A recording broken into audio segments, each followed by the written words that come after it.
আমার হুসাইন শহীদ হয়ে গেছে কারবালার ময়দানে, আমি যাইতেছি। আমার হুসাইন ডাক দিছে নানাজি কইয়া, আমি রওজায় থাকতে পারি নাই রে,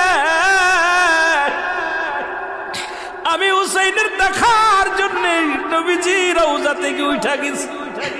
আলেমরা সর। ইবনে আব্বাস বলে আমি স্বপ্নের মধ্যে দেখেছিলাম আমার রাসূল ডাকতে বলে মক্কা মদিনার মানুষেরা রে আর ঘুমাস না, আর তোরা ঘরের মধ্যে থাকিস না। আমি নবী রওজায় ঘুমাইতে পারি নাই, কান্না সহ্য করতে পারি নাই। ওদিন আমিও ফাতেমার নদীও না আমি সহ্য করতে পারি। আমার হুসাইন যখন ডাক দিয়েছিল না নাজিয়া মুহাম্মাদ